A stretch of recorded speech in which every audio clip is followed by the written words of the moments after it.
also go by spacious coders. Okay, so this is my first presentation at the conference, and today I'll be talking about free software in native language. So what does native language here mean? So native language is basically your mother tongue, and free software, I'll get to that in a minute. So this talk is aimed towards beginners. So if you're new to basically open source or any projects, but you haven't contributed yet, this talk will be useful for you. Next slide, please. So a few things about me. My third year undergrad in information technology. I'm a hobbyist free software developer. I mostly write software in C, but obviously nobody uses my stuff. It's not. I write some niche stuff. So I've been volunteering for Debian for the past 6 months. I mostly work on packaging. Also maintaining the Debian wiki sometimes. I'm most active in the Debian Python team, Rust team, as well as the Debian Vent team. Before Debian, I used to work on translation for various open projects such as Ubuntu, Linux Mint, etc. Also contributed translations of Telugu to a few minor projects on GitHub. Basically, I play a lot of video games and I like inventing new stuff.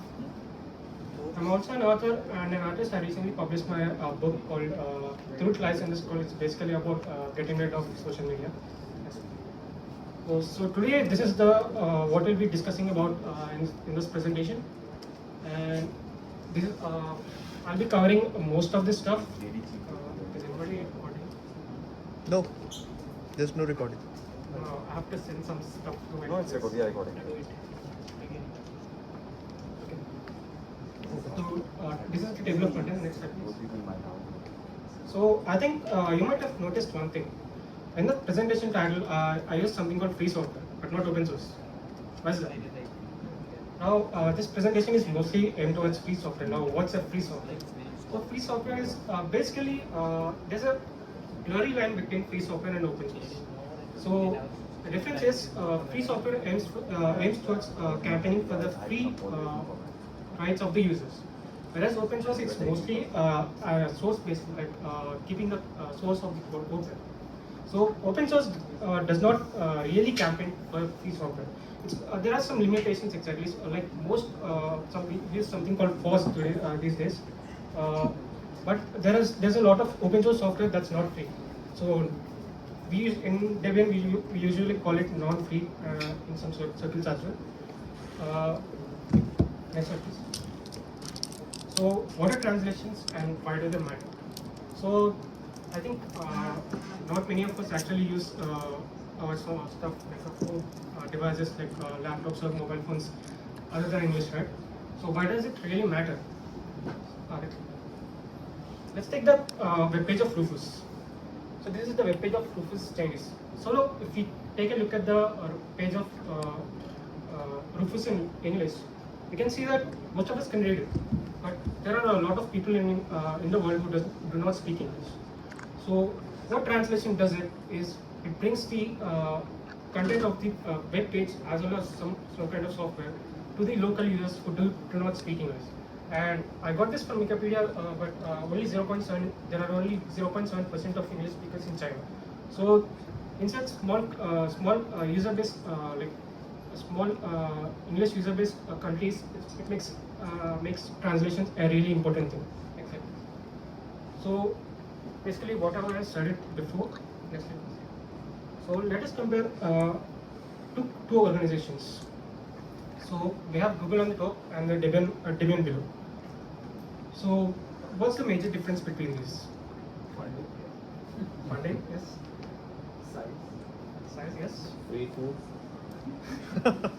No. Debian also gives free food. Free food. In return of Any more? No. Literal free food. Any more points? So Google is meant for making money and profits, right? That's one. For the investors. Debian is a community-run organization. Yes. Next slide, please. So we can see that Google is actually a for-profit company, whereas Debian is a more user-focused organization. So Google usually outsources their translation work to other companies, or not just Google, most bigger software companies in general. They just outsource the translation work to other people and they pay them.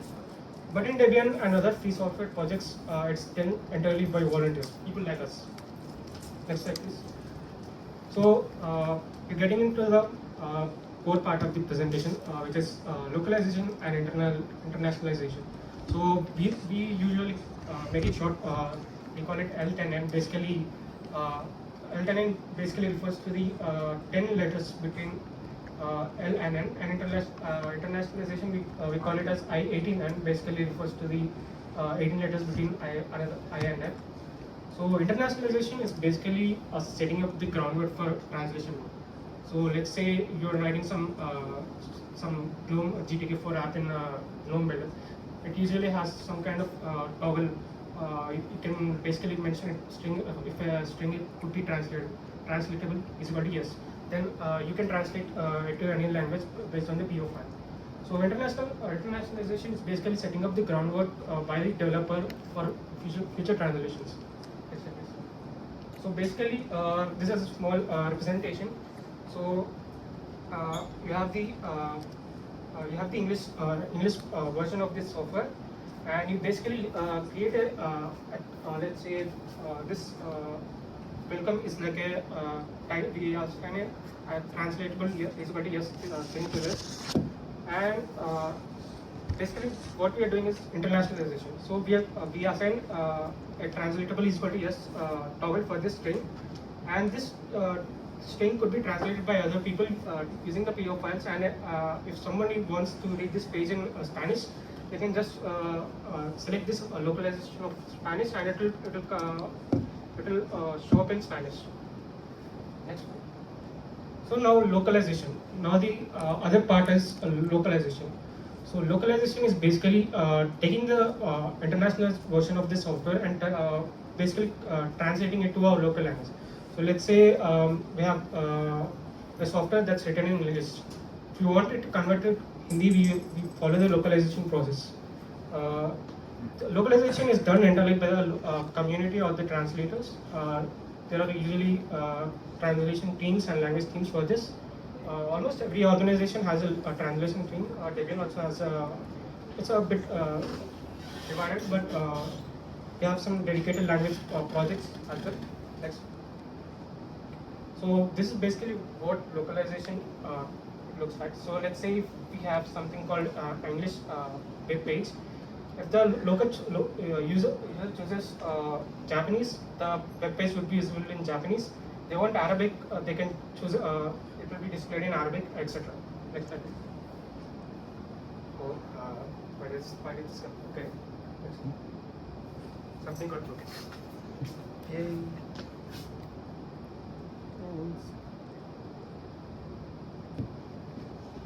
Can you show all this? An open question to the audience. How many of you are actually contributing to projects? Can I see some hands? If you want to contribute, what's exactly stopping you? Free time. Okay. Okay, let's say you have free time.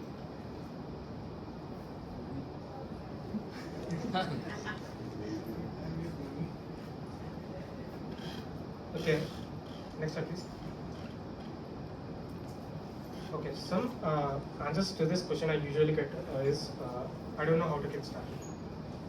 Usually a common question. And second one would be I can't pick a project to contribute. And third one is I hear this a lot. I don't know coding. And I know some coding, but I found the code base hard to understand. This was me a few months ago. Next slide, please. नीचे वाला नहीं तो बना आगे वाला दोबारा Yeah.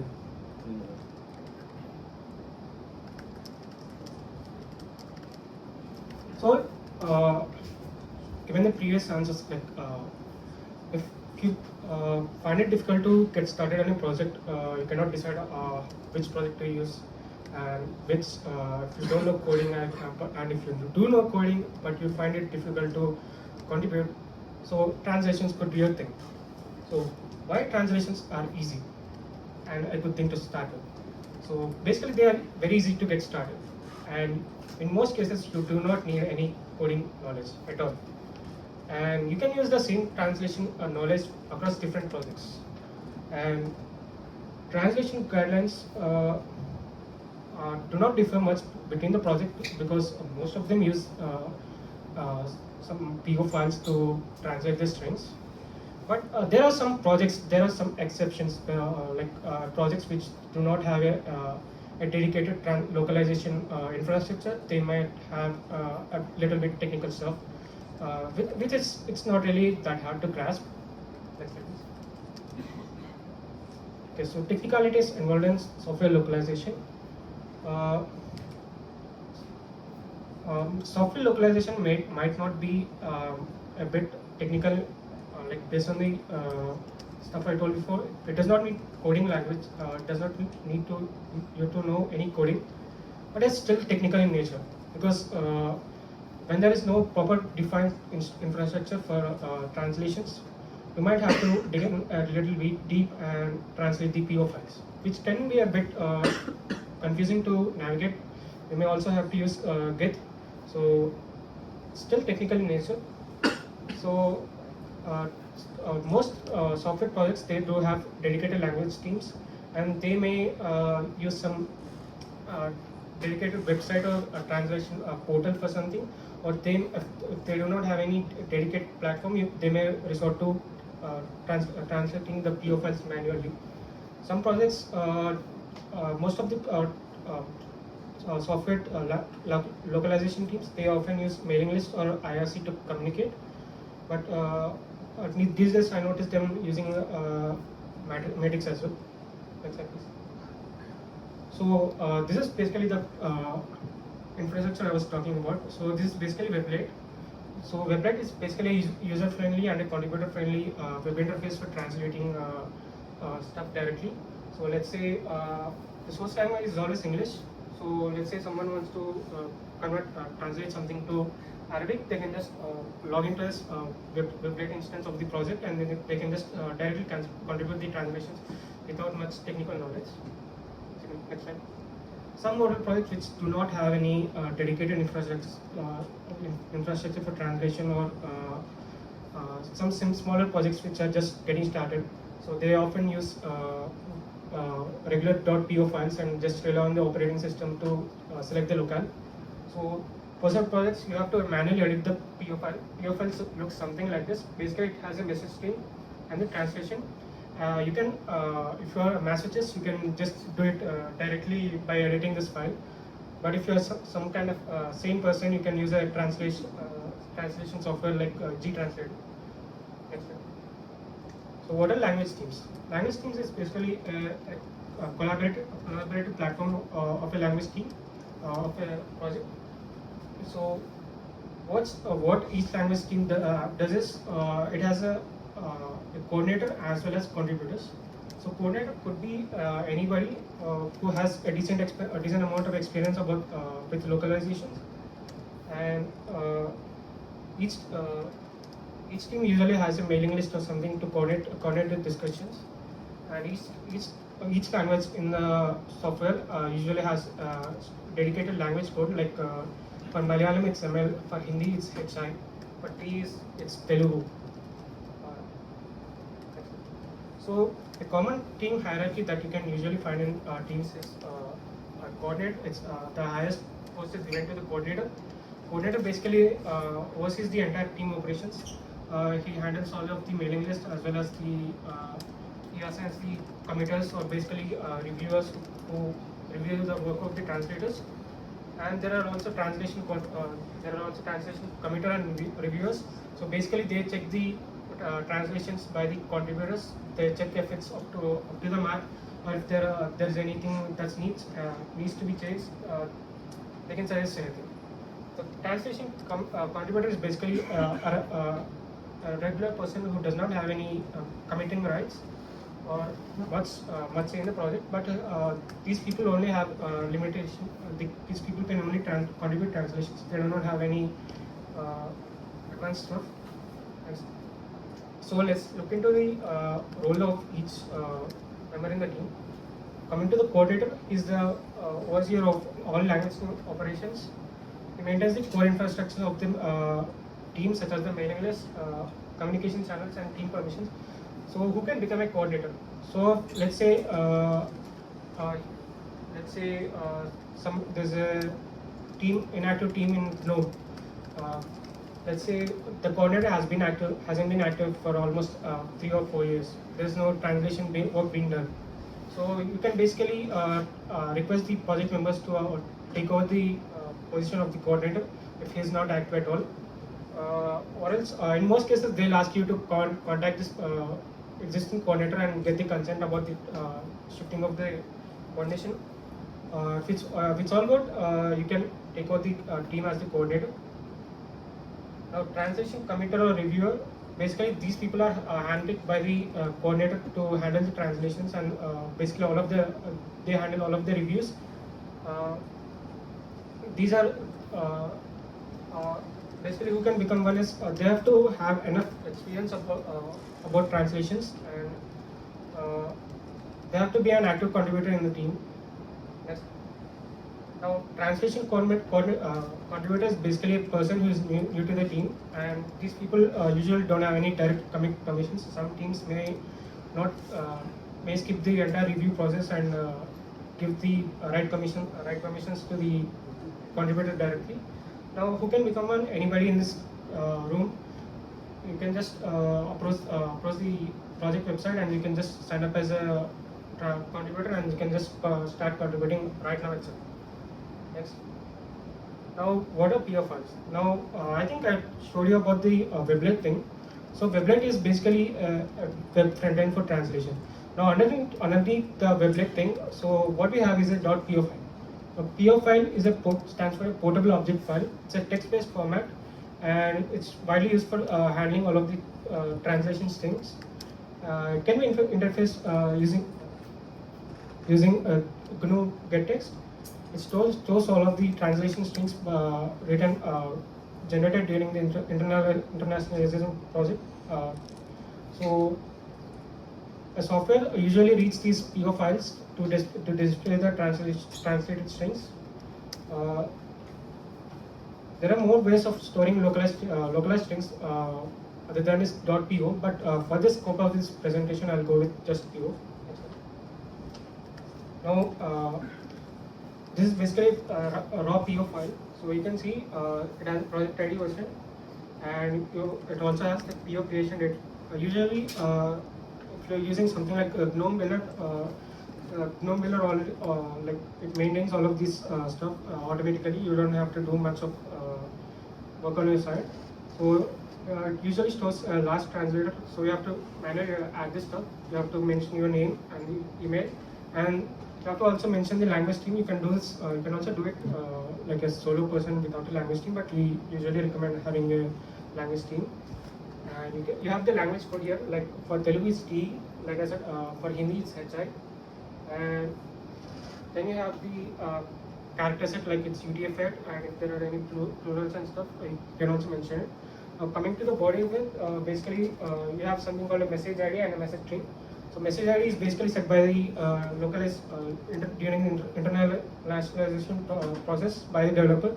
So let's say there's something called alpaca in the text title of the app. So you can basically interface this in a translation editing tool, and you can just paste the translation here. And what basically the app will do is, whenever you want to load in the Telugu translation, it basically read this PO file and load all of the translated strings into the software. Now, I mentioned something about a translation editor, right? This is the G translator. The previous raw PO file you saw, it's not that easy to edit directly. It does not show about the fuzzy strings of if you have any comments and stuff. It does not show that. So you can use a translation editing tool such as G translator for handling translations. So you can see, I think I showed you the alpaca thing, right? So it shows up here, and then you can just copy paste the translation in here and just save it. So what it does it updates the translation, the PO file with your translation, and you're all good. And at bottom it shows the how many translation strings that are untranslated, how much is the translation done. So you can keep track of everything. So we're getting into the ending of the presentation. We're getting close. So how Debian and other projects handle localization. So for localize about Debian part, I haven't done any translation for Debian yet. I'm more of a packaging guy. But I've contributed to other projects. But I managed to find enough data about Debian. So in Debian, we mostly have bring software localizations from other projects. Like if you want to translate GNOME in Debian, you have to approach the GNOME project and translate there itself, and those translations will be used by Debian. And in Debian, we have usually have some centralized stuff as well. In Debian, you can translate the Debian package descriptions. You can also translate DebConf templates as well as Debian websites and Debian documentation, and the main thing, Debian installer. Next one. So translation of Debian website can be translated into other languages. You have to access. So if you want to access the Debian website in your local language, you have to set the locale in your browser. And instead of editing a PO file, you edit something called WML. If you want to translate a new web page, a Debian web page, you can just send an email to this webmaster@debian.org. If you want to learn more about this, you can go into this link. Yes, sir. Translation of Debian tools like DebConf. Now DebConf, not to be confused with the conference, it's a Debian configuration management tool. One can localize DebConf and other tools like dbkg and apt. DebConf translations involve using a PO DebConf package, and PO DebConf package makes it a lot easier to handle translation of DebConf templates. You can use the BTS, like in Debian we usually don't have anything like PR or something. We mostly use the bug tracking system, like also called the PTS, to send bugs to anything. You can send the translation to the maintainer using the PTS. And if you want to know more about this, you can follow this link. Now, package descriptions, they are by default in English. So basically, when you are creating a Debian package, you also have to include a short description as well as a long description. So both of these descriptions can be translated into your local language. Again, this is mostly you have to send it to the DDTS, which are translated PO file. Next. DDTP is a website where you can track the translation status of all the packages. Basically, it shows a graph of how many translations are done about the packages. Next. So basically, it shows how many packages have been translated by each language team. So you can go to this website and check if your language is missing. If not, you can translate something as well. Now man pages by default, there are some existing man page packages like man page D for German and man page F for Finnish, and you can translate these man pages as well. Next. Debian installer, it's probably the main thing for Debian localization. The translation process divided into 3 levels. Basically, level 1 to basically translate all of the all 4 Debian packages installer packages, and the level 2 you come to the all non-core Debian installer material, and level 3 all material indirectly related to translation. Every translator has to go all of this through these 3 levels. And next step. So this is basically a Debian installer that you'll see in a non-live ISO.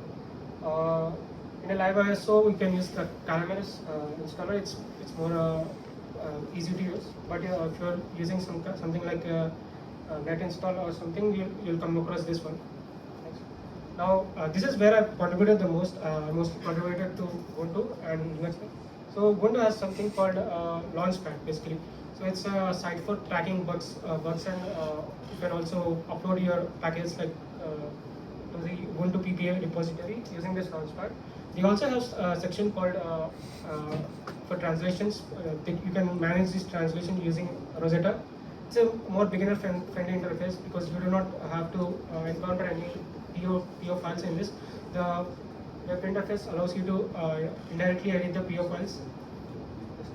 So this basically this is our Telugu team, and you can see all of the packages listed, translatable packages listed by the Launchpad for Ubuntu. You can basically check the translation status here, and you can also ask for reviews if you want. But our team does not follow any review process right now.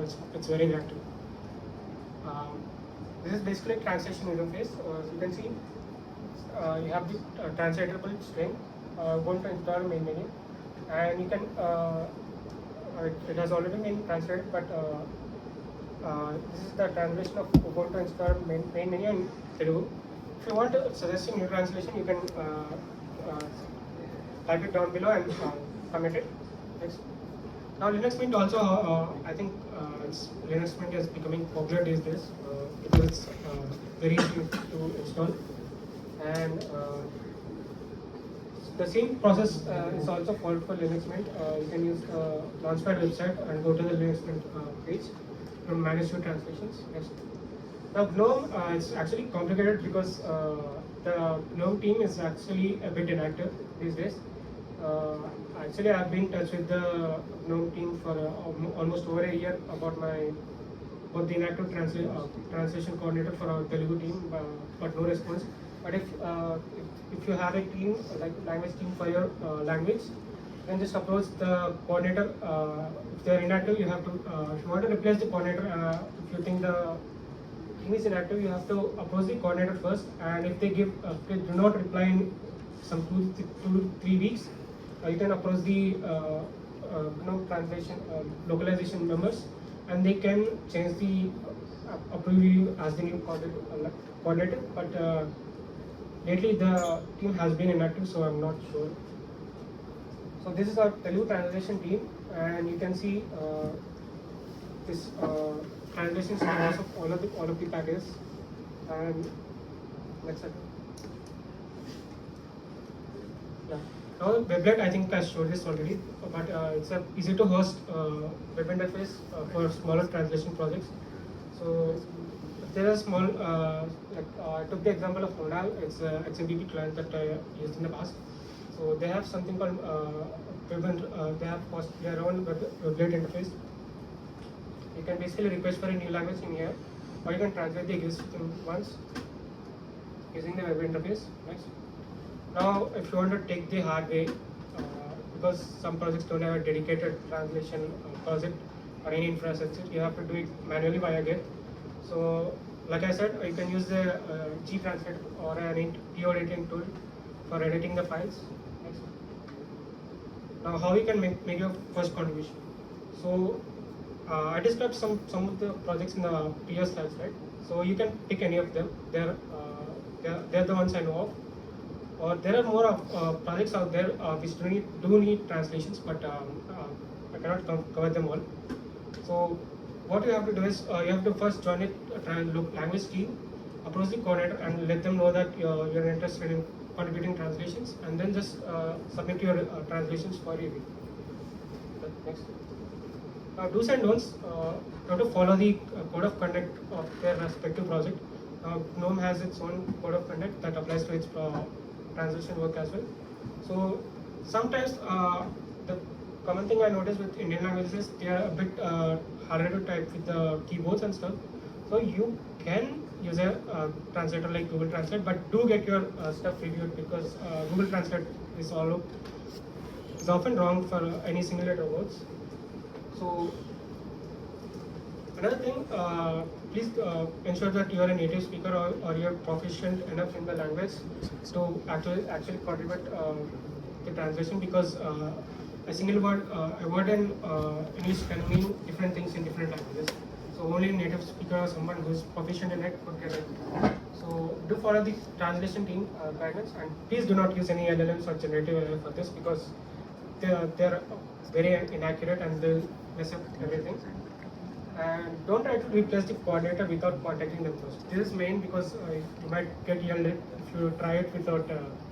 I got yelled at because I tried replacing them. So that's it for this presentation. And if you have any questions, you can ask now, or if you want to ask later, I'll be around. Or if you want to even ask even later, this is my email. You can send an email to me. I'll respond within 1 or 2 days. This presentation is also on the Debian wiki. This is the link. So, this is the link. wiki.debian.org/presentations. It will be there if you want it. So that's it for the presentation. Any questions? Okay. Does it cover, besides documentation, is there any coverage for translation? Besides documentation, translation, do you mean any other areas where the translation? This is not just for documentation, it's like for the entire software. So basically you can translate the entire user interface into Hindi if you want. So it's not just limited to whatever stuff I discussed. It's not just documentation, could be anything, could be the entire user interface. You can translate it to Hindi if you want. Anything else? So also like installation for in our packages, you install something and everything, the instructions and all, so all these kind of things. So instruction which appears in the terminal. Also. Anything, any kind of information that is presented to the user, you can translate. Any more? Yeah, thanks for the talk. So I want to like, what is the behind picture of WebLate like happening? Like once we are do the translations there, how it taken back to the project?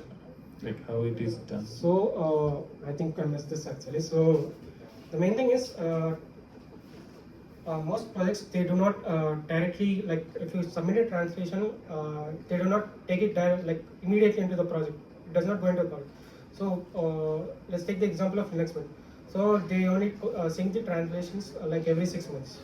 So if you contribute your translation like today, it will be only updated after 6 months. So when you submit your translation via WebLate, so WebLate is just basically an web interface for the underlying PO file. So when you translate the if you submit your translation to WebLate, so it basically edits the underlying PO file, and this underlying PO file will be read by the software. So in the next release of the software, this translation will also go into the existing software, and you can use it later. Okay, thanks. Thank you. Last question. What is this copyright 2010 is for? It's actually a template. I usually do a lot of digging from the Debian sites. So I came across this template. I think it was the old DPL, right? Yeah, he was one of the older DPL Stefano Sacchiroli. Yeah. So I took one of his presentations and I just modified it template into something. So it's actually usable. I uploaded it to the wiki as well. I think Uddhav is using the same template.